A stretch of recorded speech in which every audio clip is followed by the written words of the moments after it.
Importante aporte a la historiografía dominicana y una extraordinaria contribución a la bibliografía feminista del país y de la región.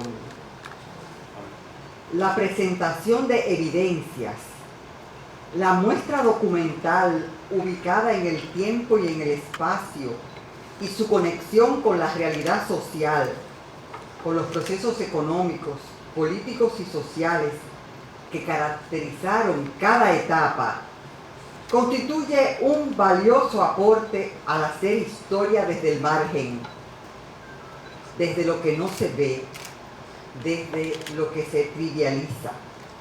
Ese es un aporte de esta publicación y de ahí su trascendencia, ya que además de develar, descubrir lo hasta ahora invisible y desvalorizado, lo presenta en una determinada dimensión, dentro de los límites y los alcances del análisis que prevé este tipo de iniciativas.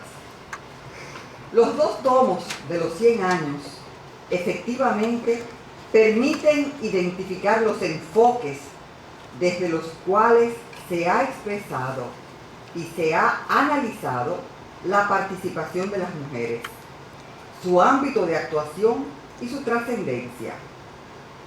Desde la perspectiva histórica esto es relevante, porque expresa las vivencias y con ellas las emociones que acompañan hechos y procesos vividos y construidos aquí y desde aquí por mujeres que en la ciencia, la educación, la política, las artes, en fin, en múltiples ámbitos han expresado su declaratoria de rebeldía frente al patriarcado y la manera como se ha expresado. Es una colección de documentos, una guía archivística, como se le ha denominado, con lo cual nos enseñan a construir y a reconstruir los hechos. Una antología muy sui generis, porque presenta al país desde el pensamiento y el accionar de centenares de mujeres que han construido procesos y han trascendido para dejar sus huellas. Los trabajos presentados resultan la prueba del delito, de sentirse y asumirse feministas, y recoge los trabajos de 139 mujeres y 57 hombres, básicamente artículos que han sido organizados desde los simbolismos que las autoras, según la cronología, han llamado el fuego tras las ruinas, indicando la presencia y la fortaleza de las mujeres tras un momento de derrota de la forma del colonialismo imperante, y desde el otro simbolismo que han llamado las siempre fervientes devotas, para ubicar una época a la que yo hubiese dado otra calificación, pero que hoy, a la luz del devenir de nuestra historia en la época y sus postrimerías actuales, hasta podría rescatar lo de devotas, desde la idea de las diversas formas de resistencia que tomaron cuerpo de mujer durante los años 30 y que significaron hitos insuficientemente expuestos en el segundo tomo, y esta es mi primera crítica que explicaré más adelante. La obra provoca en muchas direcciones. Una es la convocatoria a escribir, a plasmar y organizar documentación, a asegurar resguardos, para lo cual el Archivo General de la Nación es una garantía. Aprovecho esta mención para saludar que así haya sido para la producción de este trabajo. También es una invitación a la investigación, a hurgar, a tratar de descubrir pensamientos más allá de las palabras, a leer contextualizando y remontando a las vivencias y posiblemente a las emociones de quienes plasmaban sus letras, y que luego encontramos, leemos y releemos para permitirnos un transporte en el tiempo y conectar experiencias. Desde la perspectiva pedagógica, la publicación propone métodos para el análisis y objetivos sobre los estudios históricos y los estudios de género, con herramientas de trabajo y orientaciones sobre técnicas de investigación historiográfica y enfoque sociológico. Desde esa perspectiva pedagógica me detengo y les presento 4 breves reflexiones que la obra me sugiere. Primero, propone y presenta quiebra de paradigmas en relación con la idea de la historia escrita, cómo se hace, cómo se escribe y cómo se lee, considerando que cada una de estas esferas de actuación indica precisamente la tradición historiográfica del pensamiento dominante. Al develar procesos, visiones y actuaciones, la propuesta que nos presenta es: miremos desde otro ángulo, aprendamos a ver, a escuchar, a entender y a presentar a quienes han sido colocados y colocadas en la orilla. Esto implica considerar y dar la oportunidad de presentar la actuación y el pensamiento de quienes han sido orillados y orilladas, o impedidos de verse, sentirse y expresarse en sus reales dimensiones. Son situaciones en que frecuentemente se ha colocado a las mujeres en la historia de la humanidad. Aquí, en este pequeño mundo, en la condición dominicana, no es ni ha sido distinta a aquella que llevó a la guillotina a Olimpia de Gouges, cuando reclamó desde su contraparte en la Revolución Francesa que libertad, igualdad y fraternidad tenían significados diferentes según la condición sexual, lo cual debía ser reconocido. Por eso, ella escribió la Declaración de los Derechos de las Mujeres, y esa osadía le costó la vida. El pensamiento ilustrado de aquella época no entendió el mensaje de la igualdad como meta societal.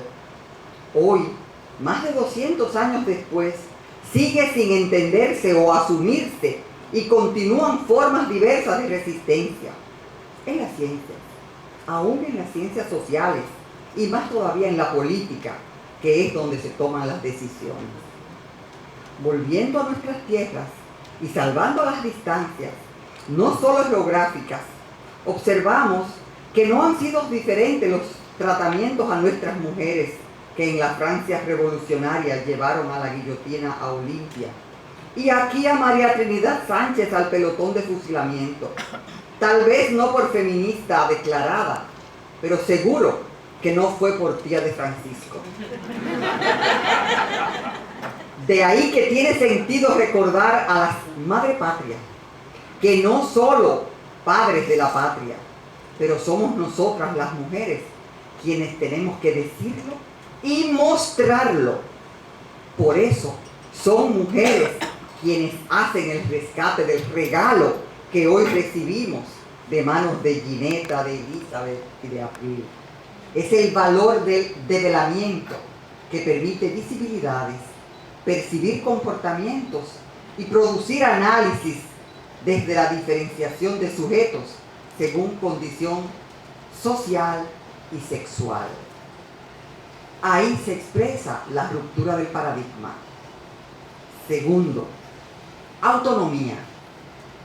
Transpira el texto la idea de autonomía de las mujeres en tanto propuesta fundamental de los postulados del pensamiento feminista, en el más amplio significado de libertades. Esto hace referencia al sujeto político constituido por las mujeres, no en visión monolítica de estas, para nada, sí permitiendo verlas y considerarlas en el conjunto de las diferencias de clase, a las especificidades de la racialidad o incluso lo particular de cómo viven sus creencias, todo ello entendiendo la sujeción al patrón paradigmático creado por la macrocultura patriarcal. En ese orden, la obra enseña a pensar las mujeres como decisoras. Esto implica tratar de descubrir el concepto de liberación en el más amplio sentido de superación de ataduras impuestas por el marco cultural de los roles de género. Aún en esos tiempos no se hubiese dado la teorización de las ciencias sociales desde el concepto de género y el análisis amplio de un movimiento social definido como feminista. En ese aspecto vale el cuidado al segmentar incluyendo o excluyendo acorde con la autodefinición de feminista, dada la evolución del término y la adscripción al mismo, según influencias anglosajonas o de otros lares. Importa en ese sentido considerar la impronta del término, la apertura o las restricciones que concitó en un momento, que se mantiene para determinados círculos, aún en quienes en sus momentos aportaron al movimiento. Esto también nos remite a los encuentros y desencuentros entre movimiento feminista y movimiento de mujeres, tema que hoy no nos convoca, por lo tanto no nos metamos en ese barullo. Anoto en reconocimiento al trabajo de las autoras la clarificación que en ese sentido aparece en la explicación de criterios expuestas en el trabajo. Entiendo que lo relevante se relaciona con las posiciones expuestas, las características de las propuestas, la perspectiva del análisis y muy especialmente el punto de partida y el punto de mira de los trabajos. También la consideración de conjunto del pensamiento de una autora, mirar y analizar la perspectiva desde la que se ubican los textos y la dirección transformadora del análisis. Quiero subrayar que en ese orden, contar la historia, entre comillas lo pongo, como lo hacen las autoras en este trabajo, siempre en referencia a la documentación, a la sustentación de los artículos y trabajos recopilados, implica un significado de observación sobre la conexión entre los conceptos de autonomía de las mujeres y de soberanía de Estado, de Estado-nación. Esta última, desde la idea de que la soberanía reside en el pueblo, explícitamente establecida y reafirmada en los textos. Con ello, feministas dominicanas marcan un posicionamiento político. Así se observa con mujeres con opinión y actuación frente a las censuras, por ejemplo, frente a la ocupación norteamericana del 16.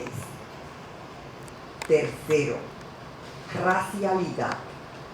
El análisis propuesto hace imbricaciones precisas sobre la resistencia de las mujeres al modelo de la mujer blanca europea norteamericana, desatando en lo que corresponde y puede, acorde con la documentación y las épocas, la relevancia de la conexión entre la condición sexual y racial, con la propuesta de análisis en torno a estas dimensiones que complejizan la mirada que las mujeres están haciendo sobre la sociedad y la manera en que viven los constreñimientos derivados de la imposición de modelos.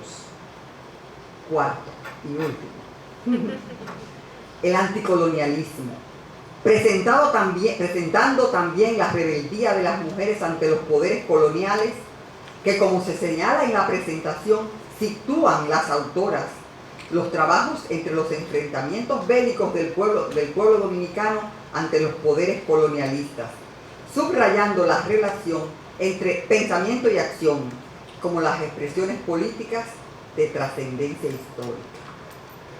Llegado a este punto, quiero saludar la perspectiva plural de la compilación al concebir los feminismos en tanto reconocimiento de la diversidad de enfoques y posicionamientos teóricos y políticos que representan los trabajos organizados y referenciados.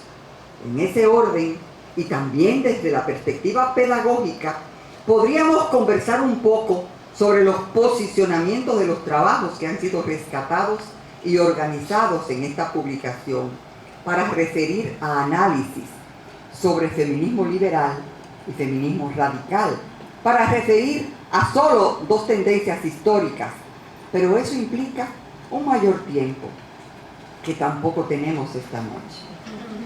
Por eso he preferido hacer una observación específica sobre el feminismo de la era, saben a lo que me refiero, y al servicio del dictador, procedente del feminismo liberal, porque estando al servicio del poder, todo su trabajo formó parte de la documentación de Estado.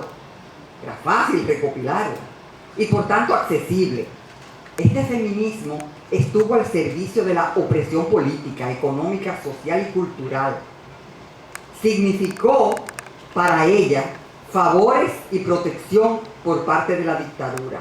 Por eso, en este momento, solo quiero señalar que me distancio de ese feminismo. Para mí el feminismo es liberador. Asumo los distintos puntos de vista que desde la consideración de ser mujer representan la superación del mandato patriarcal.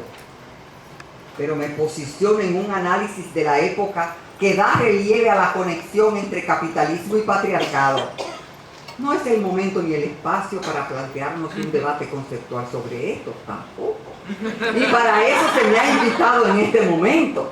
Pero no puedo dejar de expresar mi perspectiva desde mi condición de revolucionaria y feminista. Entiendo que el concepto libertad en todos los órdenes, para lo que resulta cuesta arriba entender un feminismo trujillista, es una aberración y una deformación del mensaje de rebeldía que implica la propuesta feminista. De ahí que, como señalaba en mis primeros párrafos, aún con la amplitud lograda por las razones que fueren, la compilación presentada en estos tomos se queda corta en dos momentos relevantes de nuestra historia reciente. La participación de las mujeres en el movimiento de resistencia a la dictadura de Trujillo dentro y fuera del país, con sus hitos en diferentes momentos, incluida la época de la Juventud Democrática y el Partido Socialista Popular, las expresiones del 1J4, la Unión Cívica y el MPD, y luego los procesos contra los remanentes del trujillismo después del 61, la lucha contra el golpe de Estado del 63, que viví, y lo que entiendo más grave, el desconocimiento de la expresión organizada constituida por la Federación de Mujeres Dominicanas, que si bien no se planteó un posicionamiento feminista de manera explícita, indudablemente fue la expresión organizada más consistente y beligerante en favor de las libertades y la construcción de procesos democráticos en el país en su momento, permitiendo a las mujeres desarrollarse